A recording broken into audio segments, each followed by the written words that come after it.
คุณผู้ชมคะเมื่อสัปดาห์ที่แล้วมีความคืบหน้ากรณีเด็กหญิงคาเมนที่เกิดจากการอุ้มบุญโดยผู้หญิงคนไทยนะคะเมื่อศาลเยาวชนและครอบครัวกลางมีคำตัดสินว่าให้พ่ออุ้มบุญก็คือนายกอร์ดอนเล็กมีสิทธิ์ในการอุปการะเลี้ยงดูเด็กหญิงคาเมนซึ่งเกิดจากการอุ้มบุญค่ะ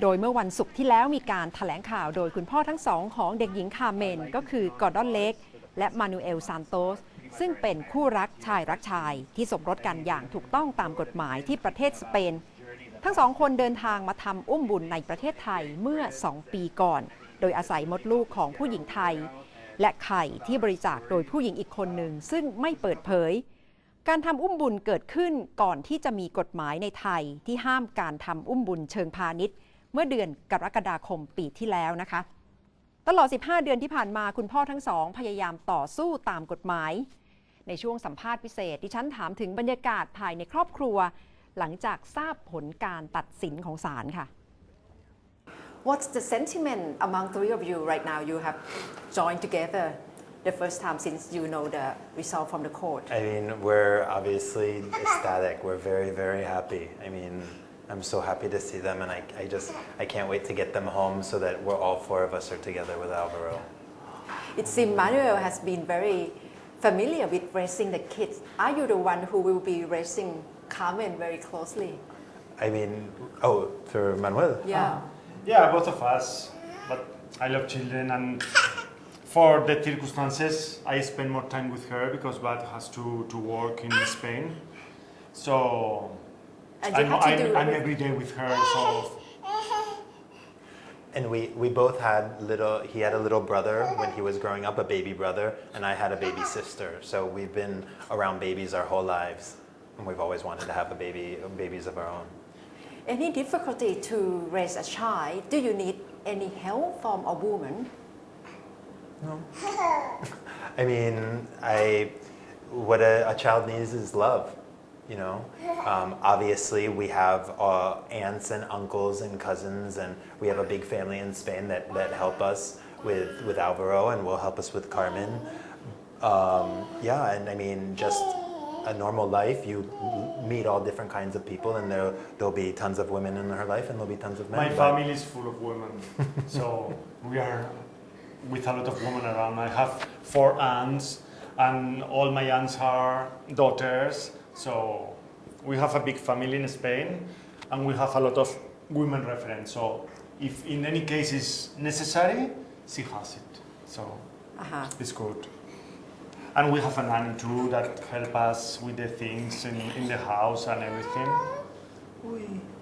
So Carmen will be calling you as daddy. Yeah. And calling Manuel as papa. Yeah. The same with Alvaro. Yes. Yes. I mean, I'm daddy, he's papa, and I speak in English with both Carmen and Alvaro. Manuel speaks in Spanish, so they'll be bilingual. Carmen's not speaking yet; she's starting to say words now. But Alvaro already says words and sentences, and he speaks. We call it Spanglish. A little in English, a little in Spanish, and it's all mixed up. อาจจะมีคำถามเกิดขึ้นมากมายนะคะว่าจากนี้ไปอนาคตของเด็กหญิงคาเมนจะเป็นอย่างไรคุณพ่อทั้งสองจะเลี้ยงดูอย่างไรในฐานะที่เป็นพ่อทั้งคู่คาเมนไม่ใช่ลูกคนเดียวของครอบครัวนี้ที่เกิดจากการอุ้มบุญมีพี่ชายชื่ออาวาโรที่ผ่านการอุ้มบุญที่ประเทศอินเดียครอบครัวนี้จะมีสมาชิกทั้งหมด4 คนมีพ่อ2 คนเป็นคู่รักเพศเดียวกันลูกชายและลูกสาวที่เกิดจากการอุ้มบุญซึ่งจะเป็นรูปแบบความสัมพันธ์ในครอบครัวที่อาจจะต่างจากครอบครัวที่คนทั่วไปคุ้นเคยซึ่งเป็นผลจากความก้าวหน้าด้านเทคโนโลยีเจริญพันธุ์และในช่วงสัมภาษณ์คุณกอร์ดอนเล็กดิฉันเริ่มคำถามก่อนนะคะว่าตลอด15 เดือนที่ผ่านมาต่อสู้อย่างไรบ้างค่ะ During the past 15 months must be very hard for your family. Was there any moment of disheartened giving up? Well, disheartened, yes, a lot. Giving up, never. I mean, it was the hardest 15 months of our entire life. It's the most challenging challenge we'll ever have. But we did as any parents, any loving parents do for their children. You do the best you can, in the moment and hope for the best. And that's what we did. And now what's the next plan for Carmen? You can now take Carmen to live with you in Spain? Yes. I mean, we're ecstatic. I mean, it's so strange because, you know, I was just at home and I just arrived today in Bangkok to help get things ready. But walking around the house now with Alvaro, and I'm thinking, oh my gosh, Alvaro's so cute in the yard, and oh my gosh, next week Carmen's going to be here playing with Alvaro in the yard, or whenever Carmen comes home, or they're going to be able to take walks together, we're going to take them to school together, and it's so exciting. I mean, everything, it's so strange because, you know, our life was put on pause for 15 months, and now it's like, play again, and that's what we want. We just want to live a normal life, and we just can't wait to be all together. Alvaro is also another son, older than Carmen, who was born from surrogate mother as well. Yes. Any trouble like Carmen for Alvaro's case? No, not at all. Alvaro was born in India. Manuel is the biological father of Alvaro, and I've legally adopted Alvaro in Spain because in Spain homosexual marriage is legal. It has been for 11 years, so Manuel and I are legally married, and I legally adopted Alvaro.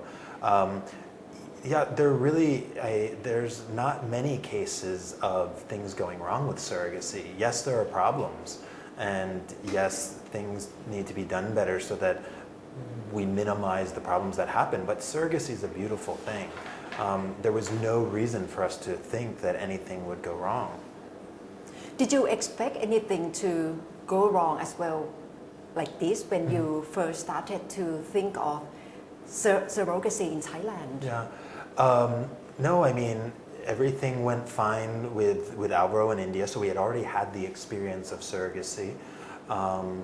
And, you know, in Thailand, there were more than 45 different clinics and agencies that were providing surrogacy service. There's renowned embryologists, and the healthcare system, the private hospitals, and the hospitals here are wonderful. So there were no problems. There was not one problem.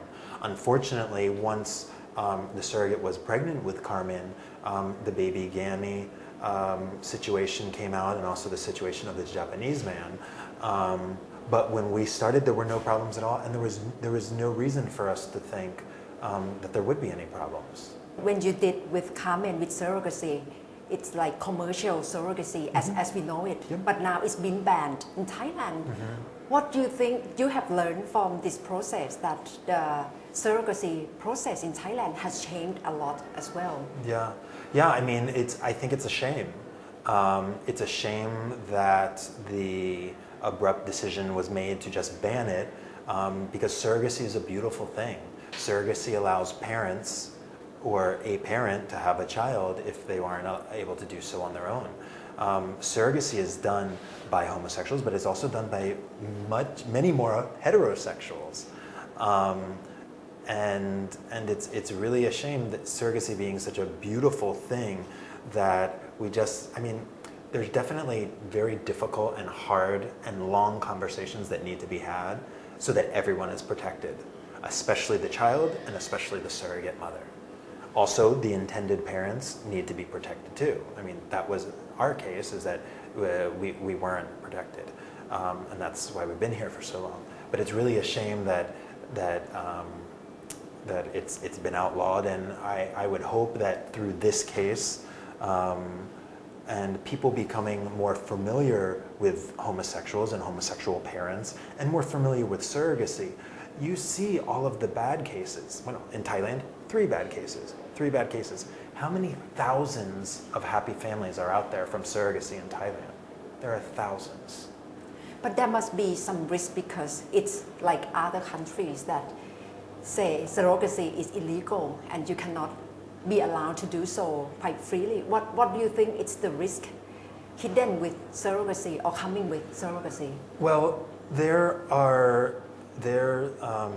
there's an international effort going on now to create a framework of international law to have an international regulations for surrogacy between countries.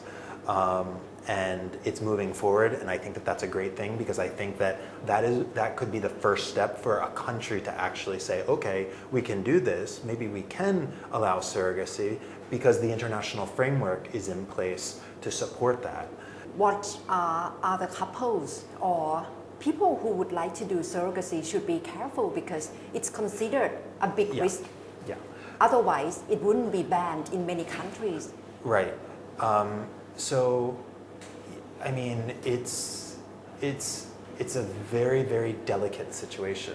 There's three very important parties involved: the intended parent, the surrogate mother, and the child. And the framework just needs to be put into place to protect them. But just like anything that is beneficial, it could sometimes be difficult. And there's even in countries like some of the states in the US where there is a solid framework in place, there's still problems. Just like with anything, there's problems with surrogacy and there's problems with many different things. There's problems all over the world. So it's a shame that surrogacy being something that can produce something that is so beautiful, like a pure love of a family. I mean, it's human nature to want to have a family. And surrogacy is the way for many people to do that, and it makes so many thousands and thousands of people from doing it in Thailand happy. To see you and your partner Manuel Santos together with Carmen and also your son is waiting at home. It's of course new form of family, very special but unusual for heterosexual couples. In your mind, what's the meaning of family? Family is a unit that the immediate family is the unit that lives together, and it's made with love. You know, it doesn't matter if it's one woman or two men or a woman and a man. I mean, the important thing is that a child is loved and a child is nurtured. Like I said before, having a family is a basic human desire. Like, it's innate. It comes from within. So, and you can see with Manuel and I, like, the love that we have for each other and for our family is immense. And that's why we like to think, from good parenting and the love that we have for our children, that they're both very, very happy children. They're very well off. And you said in the press conference that a child doesn't need a father and a mother, but they need love. So it means the form of family doesn't have to be confined with a man, a woman giving birth to a baby.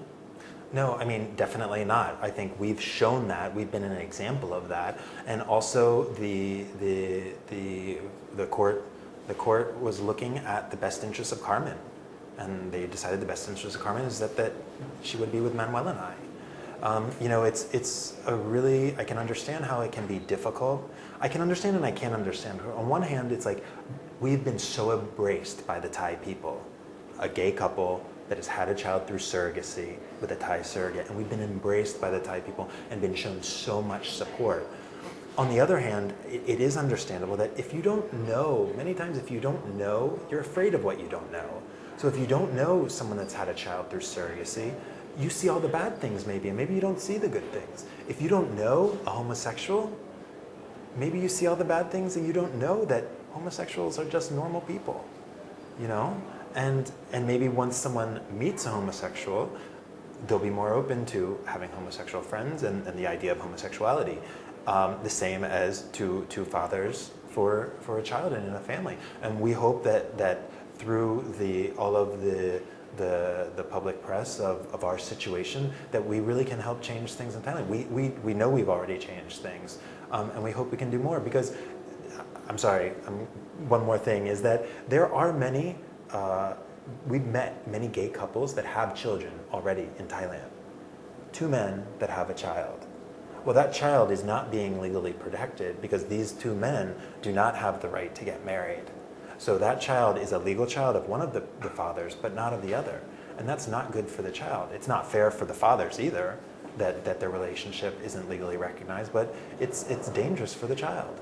It's legal in Spain to recognize same-sex couples. Yeah, same-sex couples are recognized as gay marriage. has been legal for over 11 years in Spain.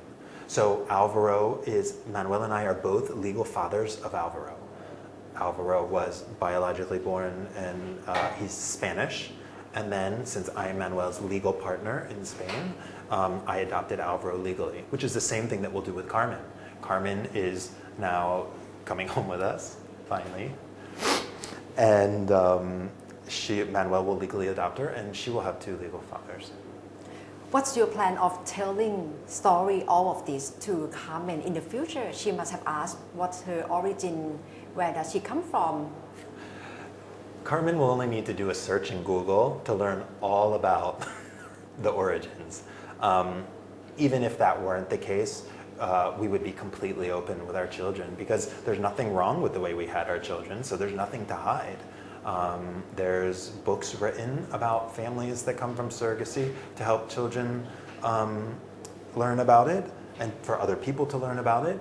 Above all, when we first came to Thailand in January 2015, we were here with a group of 12 or 14 amazing people. 6 or 7 other Spanish couples. Most of them were homosexuals. There were a couple heterosexual couples as well. But Carmen and Alvaro, surrogacy for them is going to be normal because we made such great friends with these people that were supporting us so much in those early days of the situation. And they live in Spain. Some live close, some live a couple hours away. But we are definitely, that's one of the coolest things. Like we can't wait to get home to go see all of these people that we shared this amazing experience with. In real life, how would you explain to both Alvaro and Carmen when they integrate into society at large between the relations of heterosexual, homosexual? Do you think it will be an issue in the family? What's your plan of telling them? Yeah, it's only an issue if the adults around them make it an issue. And it's not an issue for us. It's not an issue for all of our gay friends that have children, or our lesbian friends that have children, or our homosexual or heterosexual friends that have children.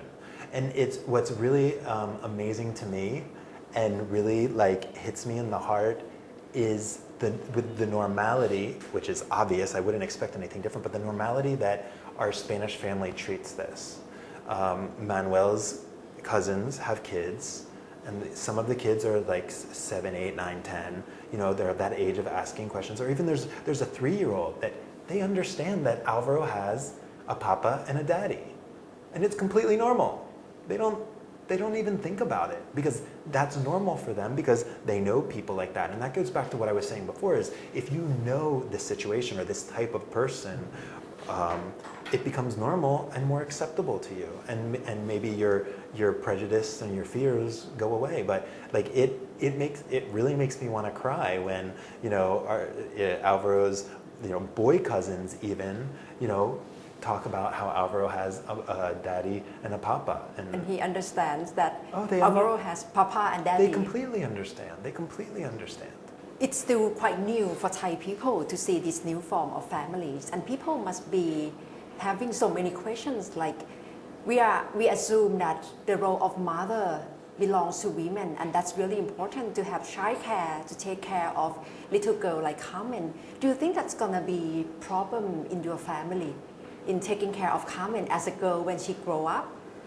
No, not at all. I mean, like I said, the basis of the family and the basis of the well-being of a child is being loved and nurtured, and that we've shown that that can be done by 2 fathers. Obviously, there may be instances where Carmen would want to speak to something about a woman, and she has about 15 aunts and cousins that she'll be able to speak with if there is something that she doesn't want to speak with us about. But Manuel and I are both very direct and open people. We don't have problems talking about girl things, and we'll be more than happy to talk about girl things with Carmen, you know. But if she wants to speak to someone else, there's tons of women in our social network as well. Any chance of Carmen to see her surrogate mother in the future? Yeah, I mean it's very early to tell. The judgment was only a couple of days ago. Tensions are high.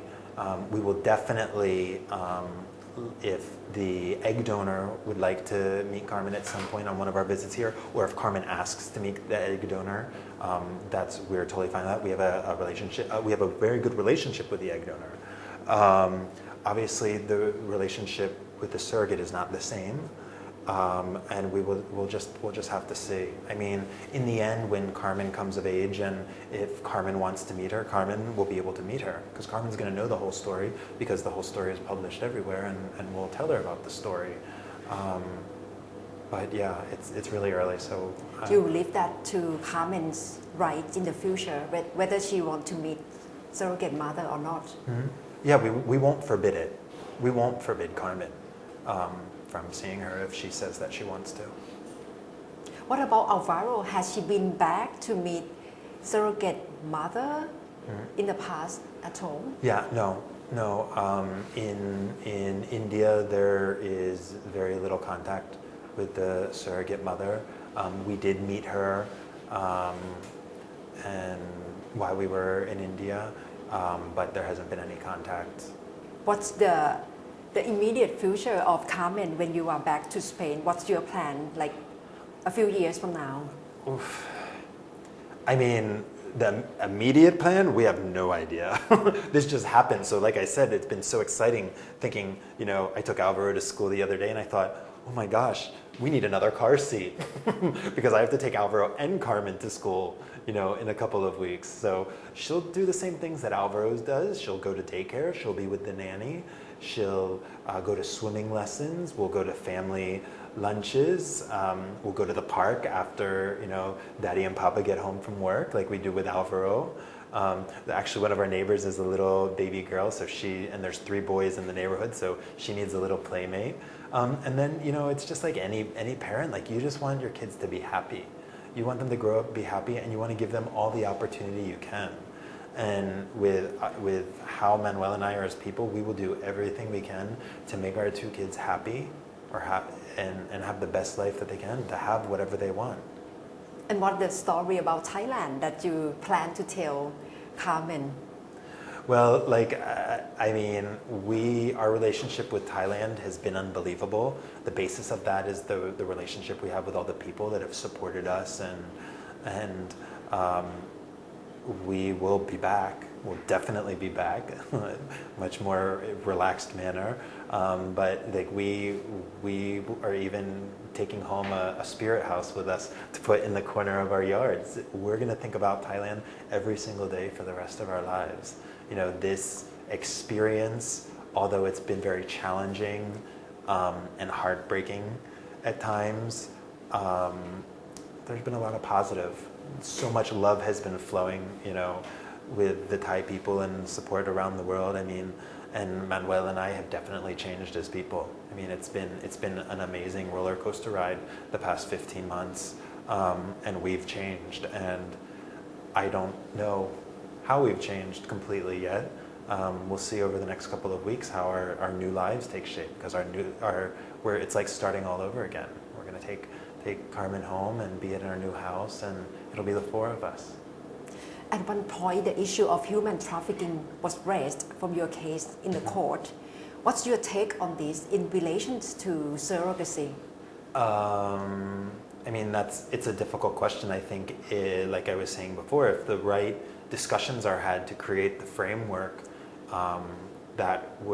it would not happen.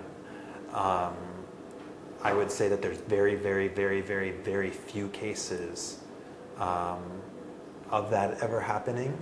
I think it was atrocious that it was suggested that we were involved with human trafficking. I think it was a plan to destroy us as people so that the other side could win, especially the legal advisor, Verutai Manugnar. I think she wanted to become famous. She wanted this to be another baby Gammy, and she was going to become famous. And it's so sad that you would destroy 2 people's lives with that goal. any plan of pursuing with surrogate mother legally? Are you taking libel case against her? The libel case has not been started yet, and we are not sure if we will start the civil libel case. The criminal case has been put in process, and it has already been accepted by the courts. And like I said before, it's defamation is illegal because it's morally wrong, and you can't have a proper functioning society if people can just go around and say, oh, they're human traffickers, great, throw them in jail, let's throw them to the flames, like ruin these people's lives. Or in any other situation, you can't just lie about people to get what you want. Tell the truth. That's how we won. We told the truth. We showed the truth. And so the criminal case is continuing. I mean, it's the right thing to do to continue the criminal case because it's the right thing for Thailand, because people need to know that they can't just say whatever they want about people just to win a court case or to get money or whatever the reasoning is. It's wrong. And at this point, are you 100% certain that Carmen can be back home without any attempt to block her to leave Thailand again? I understand that there is a possibility of appeal of the court's decision. I'm not really 100% sure what the timing is on that, or what, we haven't focused on that at all. But as far as we know right now, with the final court decision and the passport, we can go home. So that's what we want to get if we want to go home. We just want to be a happy family. For you and Manuel, for how long have you been together as a couple? As a couple, about 5 years now. Yeah, we met in, I think it was 2010. 2010 we met, and then I was actually living far away, and then I left my job and moved to Valencia to be with Manuel. And with 2 kids, and especially with Carmen, with the issue that happened, do you see it as strengthening factor of your relations, or any doubt with the relations between the 2 of you? Well, it's interesting because the first week we met, Manuel said, I want to have kids. And I had always wanted to have kids. So because we lived far apart, he wanted to make sure we were on the same page. So we knew from the very beginning we wanted to have kids. This, like I said before, this has been the most challenging thing that we've ever encountered our entire lives. We've learned a lot about each other. I think we've learned to even trust each other more, because there have been times where, like, I've just had to let Manuel do things, and he does them, and I have to trust that he's going to do them the way he thinks is the best way to get them done, and vice versa. He's had to let me do things and trust that, obviously Bud's going to do what, the best he can to achieve our objectives. So yeah, it's been a crazy, crazy experience. I'm sure lots of same-sex couples are watching you and learning many things from your couple. What do you think are the most important lesson learned for you, for your family from this case? Communication is obviously very important. I mean, people say that, it's such a great thing we did, but there's nothing, we did what any parent does in any situation, an easy situation or a hard situation. We just did what we had to in the moment and hope for the best, do the best we could do and hope for the best. And that's what we did. So we hope that, people just follow our lead in that, in doing the best for their children and loving their children, because that's all the kids need. They just need to be loved. What would you like to tell family? Because if you consider in modern society, so many ordinary family or heterosexual families are on the verge of breaking up or not being a very happy family. But to see you, homosexual couples are very much fighting to have complete family, having 2 papas and having children. What's the message you'd like to tell people who are having family or people who plan to have a family? Right. I mean, I would say my message is, it's really funny because it's something my father always told me. He always told me, that having kids was the best thing in the entire world. It's like this amazing experience. It's the hardest thing you'll ever do, but it's also the most gratifying you'll ever do. I mean, I live to get home at the end of the day and have Alvaro come running to me and say, "Daddy, Daddy, Daddy," and I tickle him and he laughs, and soon it'll be both of them running to me when I get home. So, Thank you very much, Thank Mr. you. Gordon Lake, for Thank you. joining me. Thank you. เป็นมุมมองของคุณกอร์ดอนเลกนะคะซึ่งขณะนี้ทั้งกอร์ดอนและมานูเอลกำลังรอให้เรื่องเอกสารเรียบร้อยเพื่อที่จะขอหนังสือเดินทางจากสถานทูตสหรัฐประจำประเทศไทยนะคะเพราะว่ากอร์ดอนเป็นพ่อโดยสายเลือดและเป็นคนอเมริกันเพื่อที่จะนำเด็กหญิงคาเมนเดินทางไปประเทศสเปนด้วยกันค่ะขณะที่ก่อนหน้านี้ผู้หญิงที่เป็นแม่อุ้มบุญระบุหลังจากทราบผลการตัดสินของศาลว่าจะคุยกับทนายความและยังไม่แน่ใจว่าจะดำเนินการต่อไปอย่างไรแต่ก็กังวลในฐานะคนเป็นแม่แม้ว่าผล DNA จะไม่ตรงกับลูกแต่อย่างน้อยได้ทำหน้าที่แม่ในการอุ้มท้องระบุว่าไม่ได้อยากได้เงินเรื่องของการฟ้องร้องแม่อุ้มบุญโดยพ่อทั้งสองระบุว่าไม่ทราบรายละเอียดเพิ่มเติมเมื่อคำสั่งศาลมีผลฝ่ายแม่อุ้มบุญมีสิทธิ์ที่จะยื่นอุทธรณ์ภายในระยะเวลาที่กำหนดนะคะถ้าไม่ดำเนินการถือว่าคำสั่งศาลเป็นที่สิ้นสุดค่ะ